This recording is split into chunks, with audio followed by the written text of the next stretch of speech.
எடுத்து சொன்னோம். அதில் இருக்கக்கூடிய பாதங்களை எடுத்து சொன்னோம். அதன் வகையில் நம்முடைய மாண்புமிகு பள்ளிக்கல்வித்துறை அமைச்சர் அவர்கள் தெளிவாக புரிந்து கொண்டு அதற்கு மிக விரைவில் ஒரு நல்ல முடிவை அறிவிப்பதாக தெரிவித்திருக்கிறார்கள். அதோடு நிதி சார்ந்த முதலமைச்சரிடம் தெரிவித்து அதற்கு ஒரு நல்ல தீர்வு காண்பதாக அறிவித்திருக்கிறார்கள்.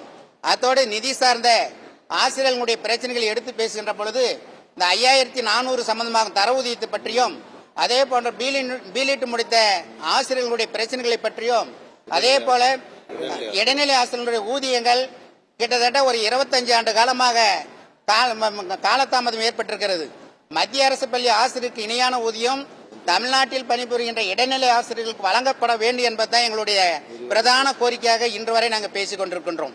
அதற்கு மாண்புமிகு கலைஞர் அவர்கள் ஆட்சி காலத்தில் எங்களுக்கு எல்லாம் எங்களுடைய பணி சுமையை கருத்தில் கொண்டு அதை வழங்கினார்கள்.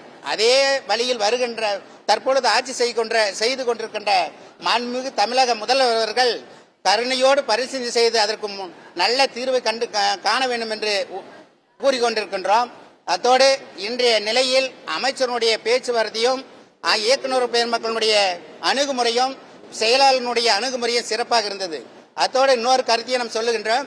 வருகின்ற 27ஆம் தேதி அன்று மாண்புமிகு தமிழக முதல்வர் அவர்கள் பாரத பிரதமர் அவர்களை சந்திக்க செல்வதாக உறுதி கூறியிருக்கிறார்கள்.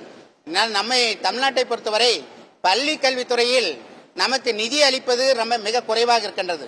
அதை உடனடியாக பெற வேண்டும் என்ற எண்ணத்தோடு செல்கிறார்கள். நம்மை பொறுத்த வரைக்கும் ஆசிரியர் கூட்டமைப்பு எப்பொழுதும் கோரிக்கைகளுக்காக போராடக்கூடிய சங்கம் அல்ல. இதில் மாணவர்களுடைய கல்வி நிலையிலும் நாங்கள் பார்த்து கொண்டிருக்கின்றோம். அதோடு அரசு இன்னைக்கு நிதி நிலையில் எவ்வாறு கஷ்டப்பட்டு கொண்டிருக்கிறது நாங்களும் பார்த்து கொண்டு தான் இருக்கிறோம். பாரத பிரதமர் அவர்கள் நம் தமிழ்நாட்டுக்கு வழங்கக்கூடிய நிதியை உடனடியாக வழங்கி அவர்களுக்கு நாங்கள் உறுதுணையாக இருப்போம் என்ற உறுதிப்பாட்டை இந்த நேரத்தில் தெரிவித்துக் கொண்டு தமிழ்நாட்டு முதல்வர் அவர்களுக்கு முதலில் நன்றியை கூறிக்கொண்டு நாங்கள் அவர்களை நம்பி இருக்கின்றோம். எங்களுக்கு அவர்கள் தான் வழி காட்ட வேண்டும். எங்களுக்கு ஏற்பட்டுகின்ற 243 என்ற இந்த அரசாணையை ரத்து செய்வது உள்ளிட்ட அனைத்து கோரிக்கைகளையும் கருணையோடு பரிசீலனை செய்வதாக உறுதி அளித்திருக்கிறார்கள்.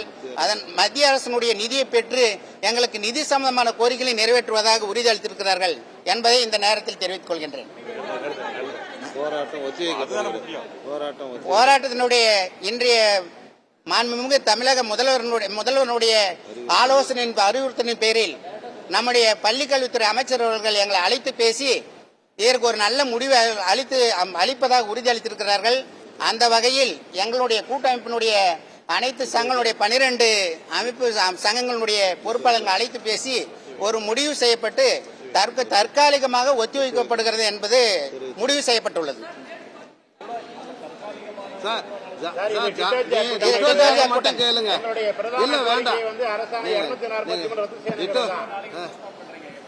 இல்ல அது ஒத்தி வச்சிருக்கிறோம்.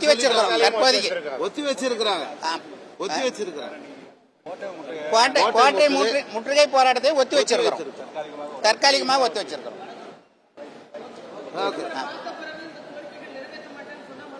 கண்டிப்பா உயர்மட்ட குழு கூடுவோம். உயர்மட்ட குழு கூடி முடிவு எடுக்கும்.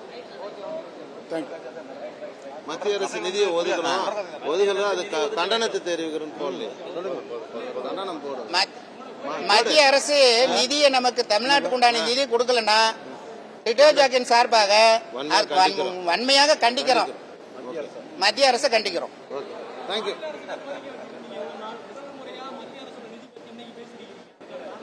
நிதி வரலன்றது எங்களுக்கும் தெரியும். நிதி தரலன்றது எங்களுக்கே தெரியுது. இந்த சமக்கரா திட்டத்தெல்லாம் பாத்தீங்கன்னா பல திட்டங்களை தமிழ்நாடு கவர்மெண்ட் கொண்டு வந்திருக்கு. அதுக்கு உண்டான நிதியை கொடுக்கல. ஆசிரியர்களுக்கு உண்டான SSA திட்டத்துல சம்பளமே இல்லாம இன்னைக்கு ஆசிரியர்கள் பணி செய்யக்கூடிய வேலை இருக்கு.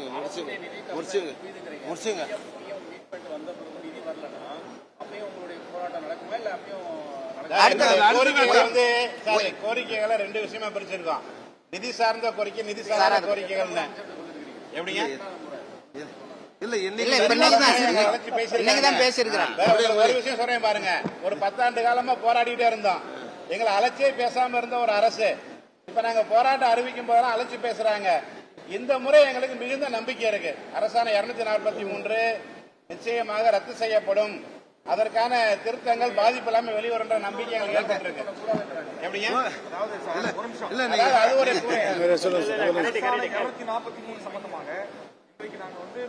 விரிவான அறிக்கை. அமைச்சர்கிட்ட அதுல தொடக்க கல்வித்துறையில் பணியாற்றக்கூடிய 90% ஆசிரியர்களுக்கு இதுல என்ன பாதிப்பு இருக்கு அப்படிங்கறத நாங்க விரிவா விளக்கமா முதன்முறையாக பள்ளிக்கல்வித்துறை அமைச்சர்கிட்ட நாங்க விளக்கமா சொல்லியிருக்கிறோம். எங்களுடைய பாதிப்புகளை அவர் தெளிவாக புரிந்திருக்கிறார்.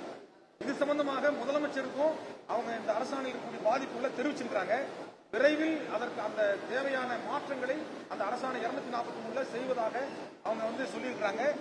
அது தொடர்பாக விரிவான ஆலோசனை நடைபெற்றுக் கொண்டிருக்கிறது. விரைவில் அதற்குரிய தீர்வு கிடைக்கும் அப்படிங்கிற நம்பிக்கை இன்றைக்கு எங்களுக்கு ஏற்பட்டிருக்கு.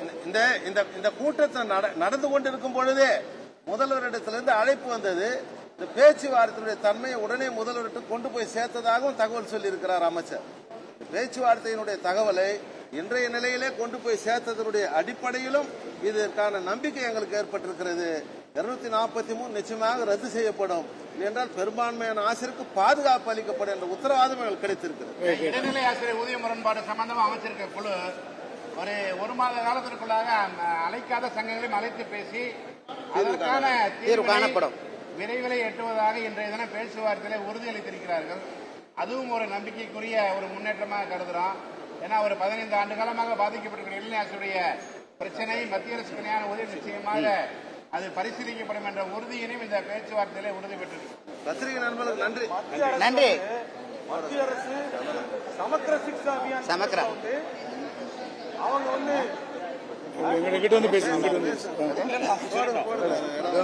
மத்திய அரசு சமக்கிர சிக்ஷா அபியான் திட்டத்துல தமிழ்நாடு அரசுக்கு அளிக்க வேண்டிய கடந்த அளிக்க வேண்டிய நிதி 532 கோடி ரூபாயை தேசிய கல்விக் கொள்கையை அமல்படுத்தாத காரணம் காட்டி அதை நிறுத்தி வச்சிருக்காங்க. இதனால தமிழ்நாட்டில் இருக்கக்கூடிய மாணவர்கள் ஆசிரியர்கள் அதனால அந்த நிதி மத்திய அரசு விடுவிக்கணும் அப்படின்னு சொன்னாதான் போனோம் கோரிக்கை. சரி ரொம்ப நன்றி. நான் எடுத்து